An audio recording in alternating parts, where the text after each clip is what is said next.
This video is brought to you by Squarespace. Welcome back, everyone. In this video, we're going to check out some viewer mail, some awesome books and zines submitted by viewers like you. Before we get going, I do want to mention something. So last week, I mentioned the release of the Hasselblad 907X. This is the 100 megapixel version. It's a really quite awesome camera, and I want to note something speaking of Hasselblad. So Hasselblad also do what they call the Hasselblad Masters competition. This is an annual competition that they do every year. Anyone can submit from around the world. You submit images, and the winners will receive a 100 megapixel Hasselblad. Let me share some details with you because I think this is actually very cool. So this is from the Hasselblad website. I will put a link in the show description below this video if you're interested. But in a nutshell, since it was established in 2001, the Hasselblad Masters competition has been dedicated to providing a platform for extraordinary photographers worldwide. The Hasselblad Masters is one of the world's most prestigious art competitions, giving professionals the chance to make their mark in the world of photography. Winners will receive a Hasselblad 100 megapixel mirrorless medium format camera, along with 2 XCD lenses and a creative fund of 5,000 euros. In addition, Hasselblad will invite members to fulfill their personal photography ventures using Hasselblad cameras. Selected works will then be published in the commemorative Hasselblad Masters book. This is an actual book that they do once a year. It's really very cool. Of course, you can scroll through here and see the esteemed jurors that will be judging the photographs. The submission deadline is February 29th, 2024, so it's coming up. I'll put a link if you guys are interested to the competition and all the rules and stuff in the description below this video, so definitely check it out. And without further ado, let's get to some of your work this week. So first up is this book called City of the Angels. This comes to us from Brad Fulton, and I want to share something else with you. He sent me 2 decks of playing cards, and his last name is Fulton, and you might recognize Fultonol. Actually, hold on a second. I have something to show you. All right, so this is Rodinal. This is one of my favorite film developers. The classic box, the Agfa box. This is really old, but anyway, see what he's going for there. Very cool. I want to start out by saying that we get a lot of stuff for mail time in here. We've gotten books in the past, we've gotten zines, sometimes we get calendars, and there's other creative projects that people do. This is very unusual, and it is very awesome. And let me just get into this, and I'll share it with you here. So the deck of cards all have custom photographs on them. So there's the Joker. We've got, like, for instance, the 2 of spades here, 3 of spades, so on and so forth. Each one of these cards has a photograph on it. This is really unusual. And actually, man, I really like this. Of course, the back of each one of these has the Fultonal label on it. The book is card-themed as well, and Brad includes a note which reads, "Dear Ted Forbes, you are the only YouTube photography channel I trust. As a student at USC Film School, I used to talk to Ralph Gibson, and I was planning on doing a documentary on him in 2005, and he is my hero. The documentary never happened, but I'm so glad that he inspires you also. I have shot only with the Leica M for decades. I worked in Hollywood doing portraits and became known for shooting playing cards. Here I gift you my zine and the first, to my knowledge, photo book in playing card format. I know you will get the box, a play on Rodinal. I now live in Austin. Let's get coffee someday, Ted. I'm a huge fan. Your friend, Brad Fulton." Brad mentions in the back here that this entire book was shot on a Leica M7 using Tri-X film. And Brad, this is fabulous. I don't think I've ever seen anything like this. This is such a unique niche that you've got, and I love the photographs. I see the Ralph Gibson influence, although I don't think you look like him at all. I think you've taken this in an entirely new direction. I love the gestures with the hands and the cards. I love the grit and the graininess of all these images. This is a really unusual book, and I'm very impressed. I don't think I've seen anything like this ever. Very good job, my man. This is really quite terrific. I also really like how you portray motion in here with some of these blurry images. Anyway, Brad, it's good to meet you. You're in Austin. We definitely need to get coffee sometime. I will link up to Brad's book below and his website and all that good stuff, so you guys remember, support your colleagues, check out their stuff, and if you see something that interests you, books make really good gifts for oneself or somebody else. So anyway, Brad, thanks for sending, and you guys check him out. So this is kind of an interesting coincidence that Ralph Gibson comes up in 2 books in a row here, because this comes to us from a gentleman named David Kamara, who I met when I did a workshop with Ralph Gibson a while back on bookmaking. This is a really cool book called In the Footsteps of Alfred, and it is conceptual, and I'll explain here. He includes a note which reads, "Dear Ted, I hope that this finds you well. I'm not sure if you'll remember me, but we met during the Ralph Gibson bookmaking workshop, and I am thrilled to learn of your upcoming series you're doing with him on your YouTube channel. Since seeing you at the workshop, I've been meaning to send you a copy of my first book. This was done before the workshop, and tell you how much I appreciate your channel. Thank you for all that you do. Best regards, David. So as you may have gathered from the title here, what David's doing is he's done a conceptual book, and this is a really cool idea, based on places that Alfred Stieglitz shot in. In fact, in the last page of the book, there's a little map with a guide here showing you where things were and some context over here. This is very well done, David. I'm very impressed. I love the black and white look that you've got throughout. It's very clean. It's very reminiscent and a nice tribute to Alfred Stieglitz, but without being Alfred Stieglitz. You definitely put your own mark on here. I love the quotes in here. It's a really cool concept, actually. I think that this would be the kind of project where it would be really easy to go through and try to retake shots that maybe the past masters had done, because I've seen a lot of that. And I really like your approach on here and actually just imposing your own personality and your own take on photography. But that's the glue that holds this together. Anyway, excellent job, my man. This is really awesome. So I'll link up to David's book below if you guys are interested. This is very unusual. I haven't seen anything like this in a while either. So this is a good book day today. We've got some really awesome stuff here. I mean, they usually are, but this is unusually exciting. So anyway, David, thank you for sending. This is awesome. All right, I've got a couple more that I want to share with you, including The Moon Has Been Eaten, which is a collection of photographs done at Easter Island, and then HOV, which is a very cool conceptual book as well. But real quick, I want to take a break and give a shout out to our sponsor today, who are the awesome folks over at Squarespace. How easy is it to build an amazing website in a matter of minutes? Squarespace has you covered. It's dead simple. Head over to Squarespace, hit Get Started. You can start by selecting from an impressive collection of customizable templates, or you can do what I do, build your own. Something unique because, you're not like other websites. Give your site a name. Next, you can build your homepage. We'll start with a few preset layouts just to get us going. Want to sell products like books or prints? Well, you can feature those on your homepage. Create a few more sections if you want. Let's also give it a color palette. There's a whole bunch to choose from, and just get us started. We can change this all later.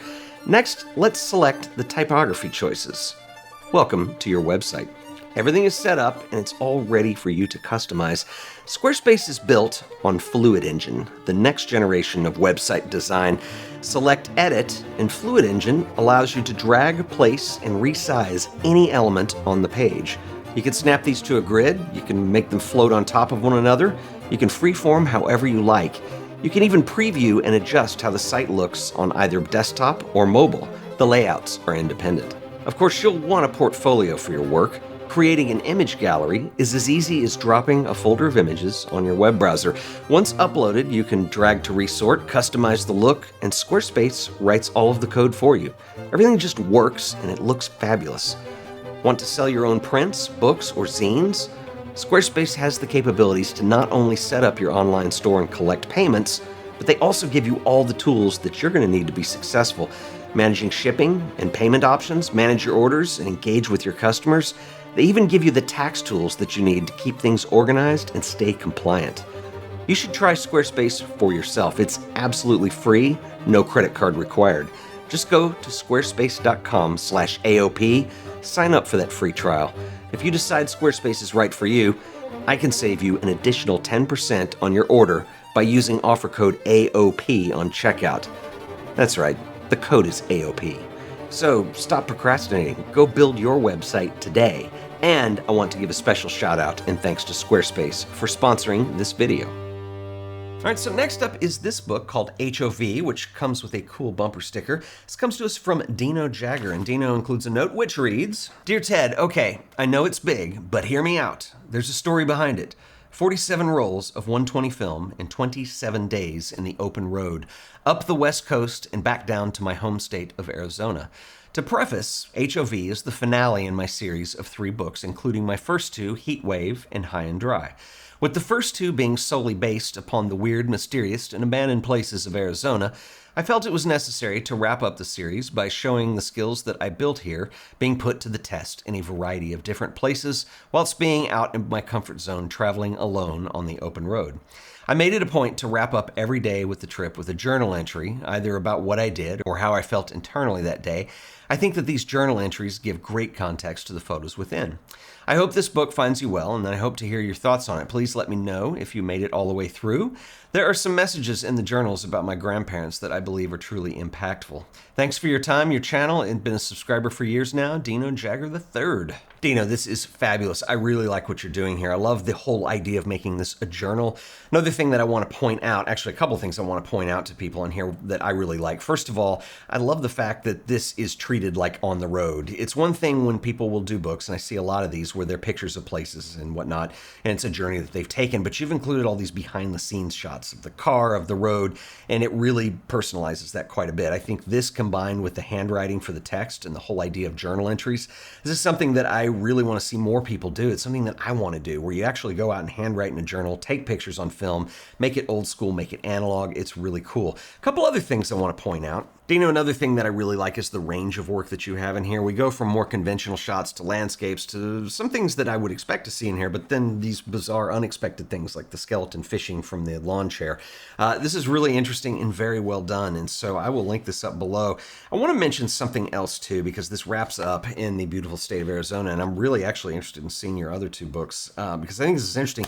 One of the things that I discovered, oh gosh, a couple years ago, it was 2017. I had never been to Arizona. I grew up in the United States. I've been all over, but I'd just never been to Arizona for some reason. And I was invited out for a trip. I did some videos on that, and if you're interested, I'll link them up somewhere. But anyway, when I went on that trip, I had never been to the Grand Canyon, never been to Arizona. I went to Flagstaff, but I flew in and out of Phoenix. And it's really amazing that when you go up that road, it is one of the most beautiful places in this entire country, and that's just Highway 17. And then you get to explore, and you realize it gets even better than that. And I strongly recommend, everybody thinks they have to go somewhere exotic when they want to go shoot something. You have to go to Iceland, or you have to, and as a result, everybody goes to those places. And this is one of the hidden gems of the United States, I believe. Anyway, I love HOV. Thank you for sharing. This is awesome. All right, next up is the Easter Island Project. This is really awesome. This comes to us from James Craig, who lives in Maryland, and this is called, I'm not going to attempt the actual language here, but in English, The Moon Has Been Eaten. I want to read something from the inside of this book here that'll give you some context. It says, the images in this volume are the end product of over a year on Easter Island and well over 20,000 exposures.